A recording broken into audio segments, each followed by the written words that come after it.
What's up, y'all? KELDAMUZIK here on Diva TV. We in KMEL Studios in Frisco with my boy BOX KEV.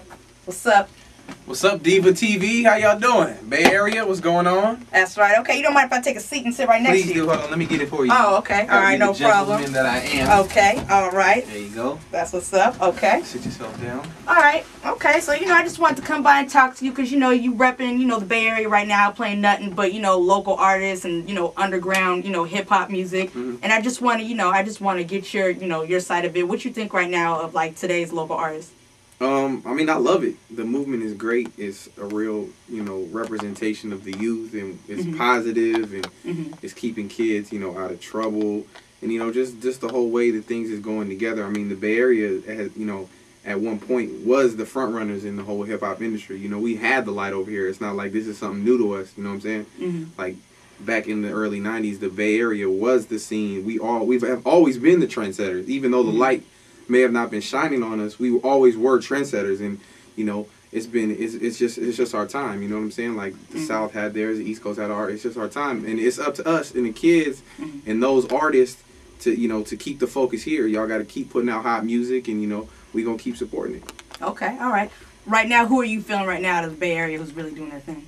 I mean, I love everybody. I love. I mean, I'm a Frisco dude, so I represent with. San Quinn, your boy, Bailey, Big Rich, Toriano, Messy Mar.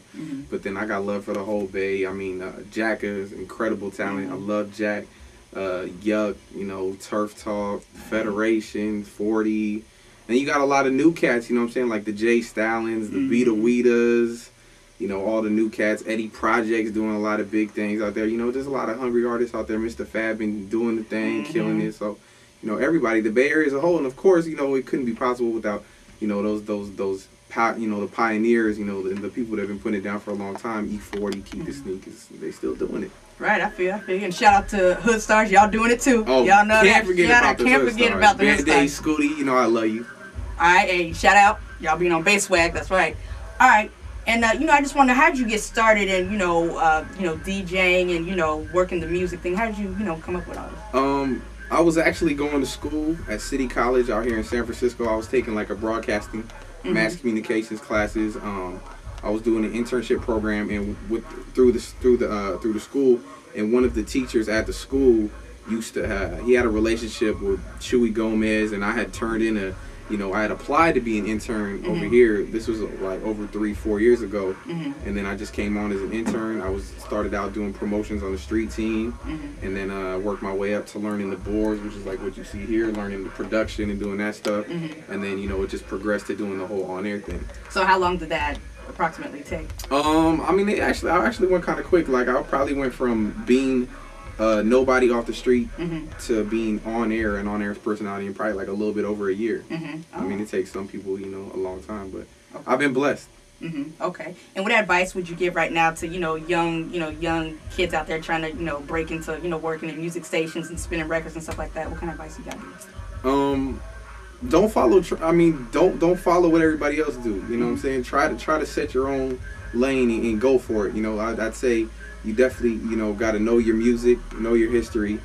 You can't be, coming in and not knowing, where, thinking that the sample song is an original song.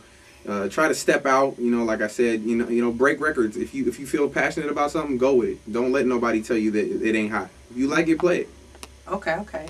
And now, as you were, trying to come up and do this, whatever, did you get a lot of, like, haters or people just stopping you? Or, like, were you ever trying to go to, like, other places and, people just like, no, we ain't feeling you right now. We got other people working for us? I mean, the radio's a cutthroat business. I mean, if you don't want to do the job, there's 10,000 other people that will. You know what I'm saying? So it's not as about that people don't really care about who you are. But, yeah, I mean, everybody deals with the haters, you know what I'm saying? But we brush them off. It's nothing, you know what I'm saying? That's right. You brush them off, y'all.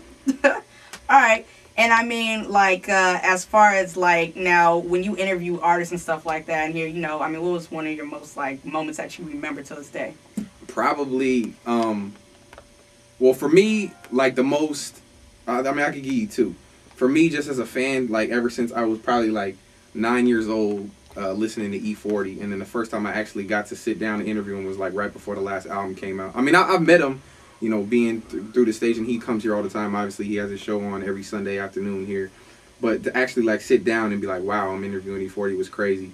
But for me, like just as far as like star power and just, you know, a legend, when was actually probably like a month or two ago when I had Nas here, and I got to sit down and interview Nas, and that was crazy. But Nas is like a real knowledgeable dude. Like he knows the business. He's been in the game for so long, and he just has so much to share with people. And you know, me as a fan, like listening to, you know, Nas forever was just like crazy, just to sit there and be like, wow, like I'm picking his brain, you know, like I'm challenging him. It was crazy. Okay. And like usually when you sit here with these artists and you talk to them, I mean, how long is the interview usually? Is it just like something quick, like, you know, play a few tracks, get them out of here? I mean, what's it like? It all depends. You know, obviously if you got like a new artist coming in, you know, and, you know, the labels bring them and, you know, stuff like that.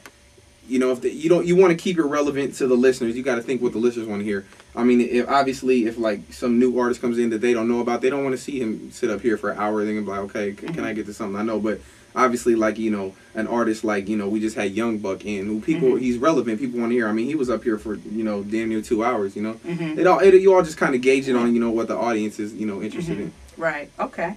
All right. That's cool. Okay. And what advice do you give to like young artists right now trying to get, you know, like trying to get their foot in the door in the business?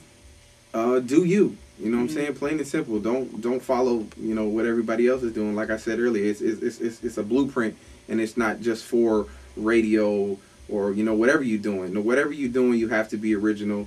I mean, there's nothing wrong with having the same sounds because, like, let's face it, the Bay Area is known for its sound, and let's go with it. Let's run with it. Right. But you don't have to do what everybody else is doing. That's the thing that I think people, you know, that's the biggest misconception right now is like, oh, I have to have a song that says dumb, fizz, you know, you don't have to do that. You know what I'm saying? You can still be part of the culture that we have going on right now and still, you know, have your own independence. And that's the biggest thing for you is just, you know, keep it with the sound, but, you know, still do you and be original.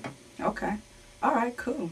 All right, well, I'm going to wrap it up here because I know you're a busy guy. You're about to go on air soon, you know, 2 to 4, right? Yes, ma'am. Yes, ma'am. Every Friday night, me, myself, Box Kev, the Bay Area's favorite white boy. My man, DJ A-Man, going to be holding it down every Friday night, Saturday morning, 2 a.m. to 4 a.m. inside the Hot Box. Craziness going on every week. We got exclusive music, exclusive interviews. We got to get Diva TV out there for the Super Hyphy concerts, too, because those be cracking. And tonight, we're going to announce the lineup, Super Hyphy 16. It's going down April 7th. We're going to have Tech 9 in the building. Yuck Mouth going to be there. Jacka. We're going to have the team. Old School RBL Posse for all my old school heads. It's going to be crazy, man. If y'all want to get down with it, make sure you check it out. Rap8.com. Got your tickets. Diva TV going to have the exclusives. All right, y'all. Hey, this is Box Kev here. Y'all got to listen to him every Friday night, y'all. Hey, check out Diva TV, y'all. KELDAMUZIK. Peace out.